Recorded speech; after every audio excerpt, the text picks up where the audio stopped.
Hotel family, welcome to lesson number 2, Mdw Ntr, the world's oldest mathematical language.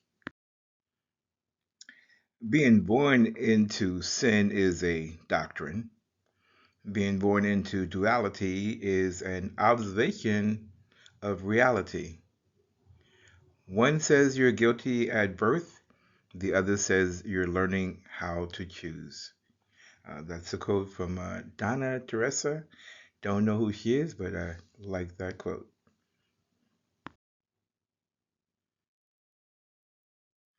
For Africans living along the Nile Valley, Ma'at represents balance, order, justice, and truth.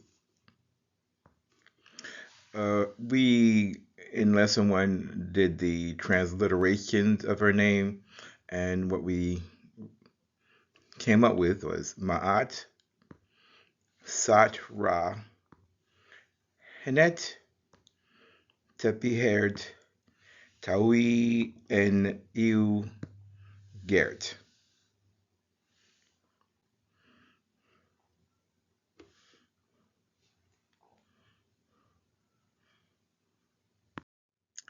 Ma'at is a Neturette, an immortal.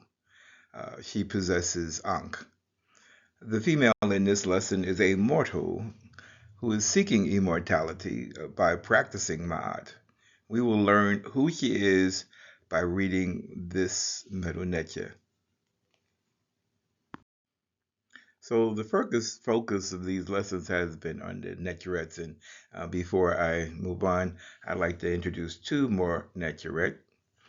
We have Newt on the left and Pet on the right. Both are the immortal representations of what is commonly referred to as heaven.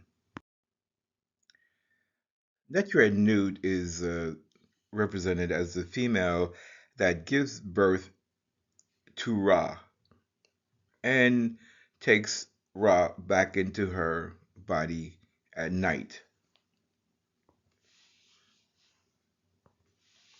Inside the casket, the Mdw Ntr is written in a form that's identified as hieratic, sometimes also demotic.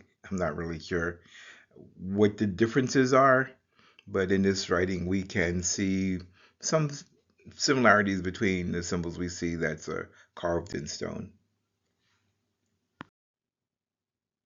So inside the coffin, the body, the cot will be facing up, looking at Newt, and laying on this image of Neturette Pet, and we could see the um, the loaf of bread, uh, the jar, and the determinative for heaven in the circle above her head. It was interesting to me that this disk, which I would like to think is a solar disk, is not as bright as the solar disk that was above Newt. Meanwhile, if we look at some of the text from inside, a very top line, we actually hopefully can identify, looks like Ma'at. Actually, we see the stern of the boat, the arm in the hand, and the looks like a boat oar, the uchik, and the man seated with his hand to his mouth as we move from right to left. So here's another image from outside of a coffin, and this is the image of the Neturette Newt. She is being supported by Netur Shu. He's standing with his hands holding the two columns of heaven, and we could see the feather, the ostrich feather on his head. And laying below that in green is Netur Geb, and Netur Geb is represented as the earth. The idea of raising one's arms to heaven is probably a universal gesture, and I did find another example which I wanted to share. And again, we see the sisters with the feather in their head, which, in my opinion, represents the concept of Ma'at. So we'll continue our process of learning to read Mdw Ntr by writing it and transliterating.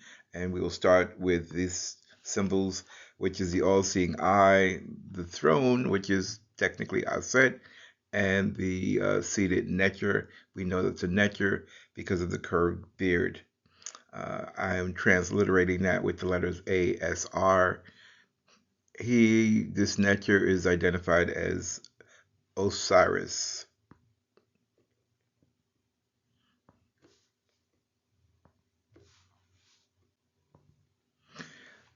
Next, we have what's identified as the soot plant, the plant that grows in Upper Egypt. And we have the well, and we have the loaf of bread. We transliterate that with the letters SWT for the soot plant and HMT for the well with the loaf of bread. Loaf of bread possibly being the phonetic complement in class last night. I was suggesting that since this is a representation of the female representative of the Upper Egypt, Upper Nile Valley, she's represented by the well and bread. So she represents water and bread. Next, we have the swallow and a loaf of bread. Transliterate that, we get WRT, and we could pronounce that possibly as wert. Below that, we get the basket and loaf of bread. And below that, we get 2 tongues of land. The basket and loaf of bread is transliterated with the letters NBT, NB being the basket, which is Neb, and T is the feminine ending. So Neb translates in English as Lord. With the T feminine ending, it's the female Lord. The 2 tongues of land transliterated with the letters T, A, W, Y. Whenever thing is a plural of 2, whenever there's 2, we will usually have the Y as the ending. In this case, we're using the WY. And so this is 2 lands. So we have the Neb Taui.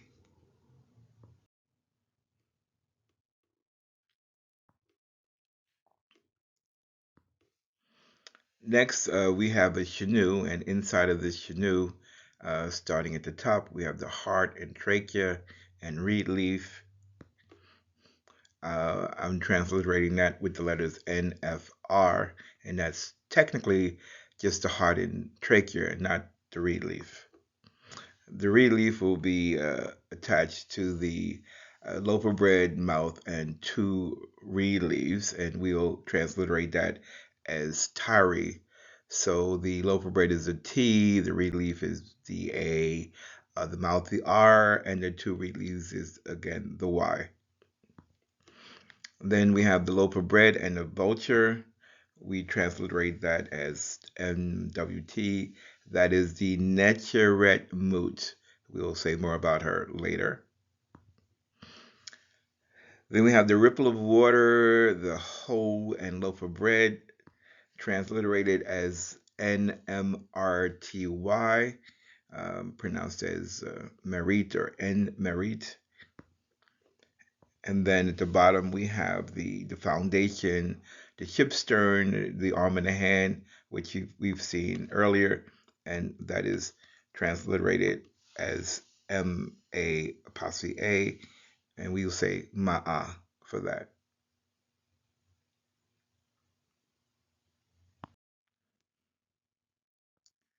So starting off the last series of Mdw Ntr, we have at the top the boat oar, followed by the placenta and the mouth.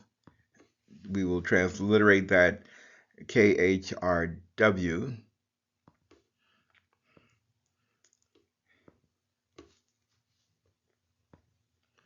Then we have the pole with a cloth on it, and that's the flag. That is Ntr.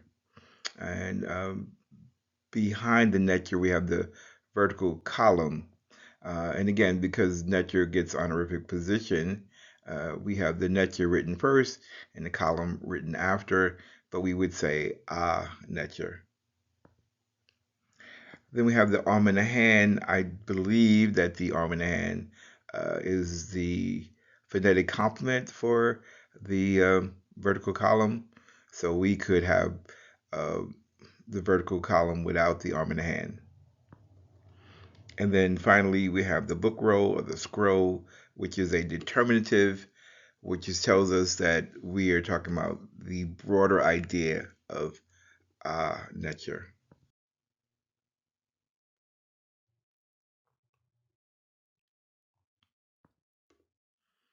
If we put that all together, reading from right to left, starting in the first column, we get Asar, Sut, Hempt, Wert, Nebet, Taui, Nefertary, Mut, Mary, Ma'a, Karu, Usir, Netcher. So I actually was using WSR for Usir, or and I'm switching to ASR. I didn't make that complete switch yet. So either one, because the A, the W as a vowel is usable or acceptable. Again, the Greeks call this Neter Osiris. So that ends lesson number 2. Hopefully it makes sense. It's still a learning process for all of us, including myself. Lesson 3 will introduce another Neturette. Hopefully we recognize that that is Set on the right. The Neturette on the left is her twin sister, and she is identified as Nebet Het. So Shem Hotep, and we will meet for the next lesson.